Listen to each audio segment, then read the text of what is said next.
तो भाई साहब, आज हम बात करने वाले एक ऐसे एक्टर, सॉरी एक ऐसे स्टंटमैन की जिसकी फिल्मों में फिजिक्स और लॉजिक की मारी जाती है, यानी कि टाइगर श्रॉफ। इन भाई साहब ने अपनी जिंदगी में सिर्फ और सिर्फ 3 काम किए हैं, बागी, बागी 2 और बागी 3, जो कि सभी की सभी एक्शन फिल्में हैं। और जिस फिल्मों में इन भाई साहब को एक्टिंग करने की जरूरत पड़ जाए, उस फिल्मों के तो लग जाते हैं, जैसे कि Munna Michael, student of the year और flying jet, super flop movies. अब इसके फैंस कहेंगे कि भाई सबसे ज्यादा गुलाटिया तो इसे मारने आते।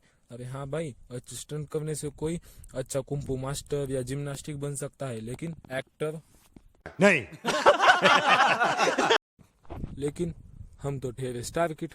बाप के दम पे हमें कोई भी फिल्म मिल जाती है, और फिल्में भी ऐसे जिसे देखकर लॉजिक उठ के आत्महत्या कर ले, जैसे कि ये। लोग रिश्तों में हदें पार करते हैं। मेरा एक ऐसा रिश्ता था जिसके लिए मैंने सरहदें पार कर दी।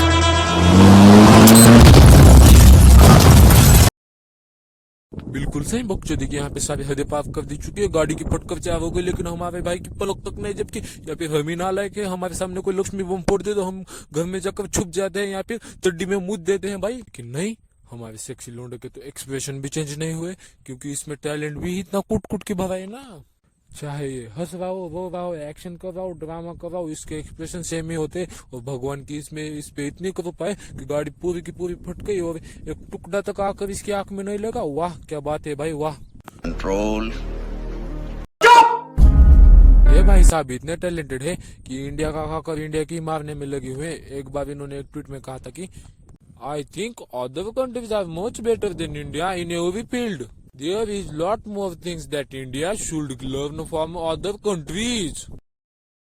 वाह क्या सीन है। मैं बताता हूँ इसको इंडिया क्यों नहीं पसंद। इसकी बेकार से बेकार मूवीज को भी इंडिया अपना समझकर बॉक्स ऑफिस को हिट बना देता है। मैं बताता हूँ इसको इंडिया क्यों नहीं पसंद, क्योंकि ये हर दूसरी चीज इंडिया के बाहर से सीख कर आया है। मैं बताता हूँ इसको इंडिया क्यों नहीं पसंद, क्योंकि इसके इंस्टाग्राम पर 27 मिलियन फॉलोअर्स है। नहीं, ये तो यही बात हो गई। बाहर जाने के लिए तुम्हें जिसने पैसे दिए, तुम तो उसी के मारने पर तुले हो गई हो। अगर तुम्हें इंडिया पसंद नहीं है, तुम बाहर जाके रहो ना भाई। नहीं, हम तो नहीं रहने वाले, क्योंकि हमें मालूम है बिना फिजिक्स और लॉजिक की मूवी तो सिर्फ इंडिया में ही चल सकती है ना। क्योंकि इंडिया के लोग भोले हैं, ना समझे, तुम जैसे बेकार लोगों को भी अपना समझकर प्यार देते हैं, लेकिन तुम तो उन्हीं के ही मारने पर तुले हो ना। तभी तो इनकी मूवीज में ऐसे सीन होते हैं।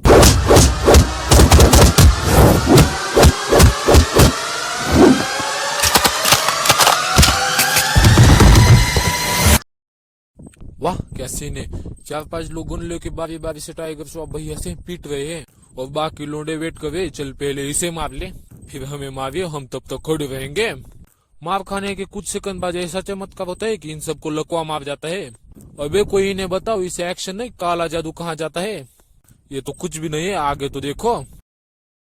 बागी मूवी में हमारा लोंडा गुंडों से भरी बिल्डिंग में जाकर श्रद्धा चाचू के ऐसे चुरा के लाता है जैसे किसी के घर की डोरबेल बजाकर भागा हो। फिर ऐसे पागलपने को हिट देखकर प्रोड्यूसर ने भी सोचा चलो इसका अगला पार्ट बनाते हैं। और फिर अगली मूवी में ये भाई साहब अकेले आइलैंड पर जाके पूरी के पूरे आइलैंड को ही तबाह कर आ गए। ना, ये भी प्रोड्यूसर के लिए कुछ ज्यादा नहीं हुआ था, क्योंकि इससे भी अगला पार्ट बनाना अभी बाकी था ना। और फिर आगे हद तो ये हो गई कि हमारा सेक्सी लोंडा अकेले जाकर पूरे के पूरे देश को तबाह करके आ गए, जिसका नाम सुनकर हमारे जैसे लोंडे चड्डी में मुंह देते हैं। Both of you. We are not two. We're not 100. We are a whole.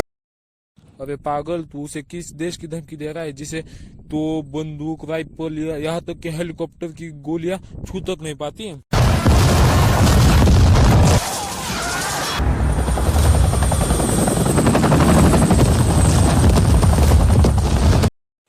भाई साहब, इसकी 3 हेलीकॉप्टर मारने पर तुले है, लेकिन इसे कोई छू भी नहीं पा रहा।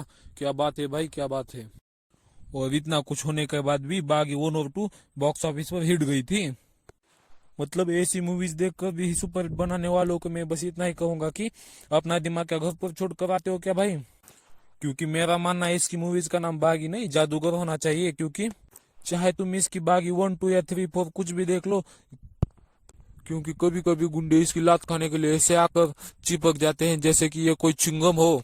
और कभी कभी तो हमारा अधनंगा प्राणी पूरी की पूरी फौज के साथ अकेले भिड़ जाता है और जीत भी जाता है।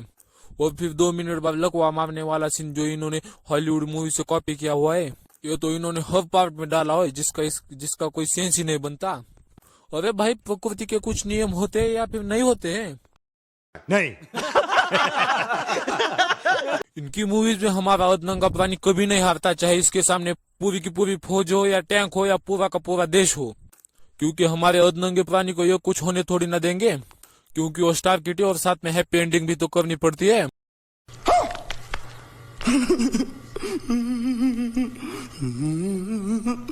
मैं सच कह रहा हूँ, अगर आज न्यूटन बाबा जिंदा होते तो इसकी मूवीज देखकर सच में फांसी लगाकर मर जाते और फिर से जिंदा होकर फिर से फांसी लगा देते।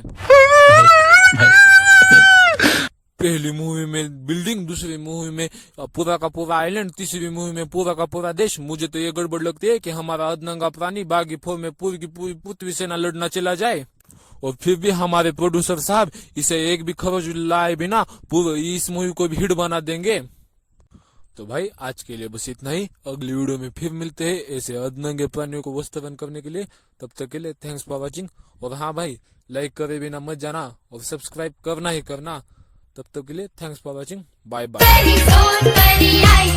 मुमकिन को नामुमकिन कर दे, नामुमकिन को मुमकिन। सोनपरी सब हल करती है सबकी मुश्किल सब दिन। बोलो बोलो चुप, बिल्कुल चुप। ओके खत्म। Bye bye, tata, goodbye, गया।